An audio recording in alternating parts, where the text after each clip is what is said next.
Hi guys, இது வந்து just ஒரு அவேர்னஸ் வீடியோ. இப்போ வெயில் காலத்துக்கு எல்லாருமே நம்ம கூலிங்காக குளிர்ச்சியாக ஃப்ளூயிடாக சாப்பிடணும்னு ரொம்ப ஆசைப்படுவோம். அதனால் ஃப்ரெஷ் ஜூஸாக குடிப்போம், ஃப்ரூட்ஸாக குடிப்போம். நிறைய பேர் ரொம்ப ஈஸியாக ஹேண்டியாக இருக்கிறதுனால இந்த மாதிரி ஜூஸஸ் நிறைய பேர் நம்ம இப்போ குடிக்கிறோம், முக்கியமாக குழந்தைங்க.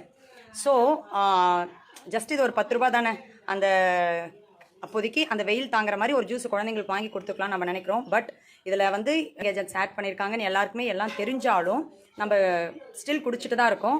இன்றைக்கி லைவாக இதில் எந்த அளவுக்கு கலரிங் ஏஜென்ட்ஸ் ஆட் பண்ணுறாங்க, இதில் உண்மையாகவே மேங்கோவோட இது இருக்கா இல்லையான்றது இன்றைக்கி நம்ம செக் பண்ணிடலாம். இதை பார்த்துட்டும் குடிக்கணும்னு விருப்பப்படுறவங்க குடிங்க. இல்லை இனிமேல் இதை இதோட குவிட் பண்ணிடலாம், குடித்தா நம்ம ஒரிஜினல் ஃப்ரூட் ஜூஸஸ் முடிஞ்ச வரையும் பழமாக சாப்பிட்றது ரொம்ப நல்லது. அப்படி முடியாத பட்சத்தில் பழங்களை ஜூஸாக போட்டு குடிக்கலாம். இந்த மாதிரி ஜூஸஸ், பாட்டில் ஜூஸஸை இதோட நிறுத்திடுறது ரொம்ப நல்லது. இதை பார்த்து நீங்களே தெரிஞ்சுக்கோங்க. வாங்க எக்ஸ்பெரிமெண்ட் பார்க்கலாம். பாட்டில் பேக்டு ஜூஸ் இது கிட்னி மிக்ஸ்ல வச்ச கிட்னி பழம் ஜூஸ்.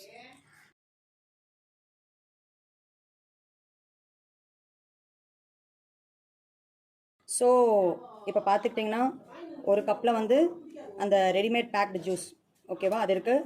இன்னொரு கப்பில் கிட்னி பழம் அரைச்ச கிட்னி ஜூஸ் இருக்குது. ட்ரெஸ்ல என்ன கரை பட்டுச்சுன்னா அதை க்ளீன் பண்ணுறதுக்கு தேவையான ஆலா இதை நம்ம இப்போ ஜூஸில் கலக்க போகிறோம்.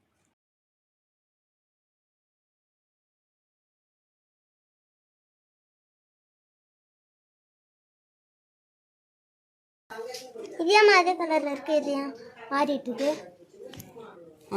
ஸோ கைஸ், இங்கே லைவ் டெமான்ஸ்ட்ரேஷன் பார்த்துட்ருக்கீங்களா? ஸோ இந்த கண்ணாடி இந்த கிளாஸில் இருக்கிறது இந்த மாதிரி பாட்டில் ஜூஸஸ், எந்த கம்பெனி, எந்த பிராண்ட், எந்த colours, what ever it maybe, இதில் இருக்கிறது ஒரிஜினல் ஃப்ரூட் ஜூஸ். ஓகே, இது ரெண்டுத்துலையுமே அந்த சொல்யூஷனை ஆட் பண்ணிட்டோம்.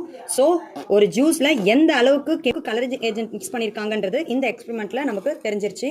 ஸோ பேரண்ட்ஸ் தான் குழந்தைங்களுக்கு இதுக்கு முன்னாடி யாரெல்லாம் இந்த மாதிரி ஜூஸ் வாங்கி கொடுத்துருக்கீங்களோ தயவுசெய்து இன்னையோட ஸ்டாப் பண்ணிடுங்க. கொடுக்கணும்னு நினைக்கிறவங்க ஃப்ரெஷ் ஃப்ரூட்ஸாவோ இல்லை ஃப்ரெஷ் ஜூஸாவோ போட்டு கொடுங்க. இந்த மாதிரி தயவுசெய்து வாங்கி கொடுக்காதீங்க. இது ஜஸ்ட்டு சின்ன பாட்டிலாக நமக்கு தோணும். இதுவே தொடர்ந்து இந்த மாதிரி கலரிங் ஆடட் ஜூஸஸ் தொடர்ந்து குடிச்சிட்டே இருக்கிறப்போ எல்லா வகையான பிரச்சனையும் நம்ம உடம்புகளில் வரும். ஸோ முக்கியமாக குழந்தைங்களுக்கு இந்த மாதிரி இதை அவாய்ட் பண்ணுறது ரொம்ப நல்லது. தேங்க்யூ.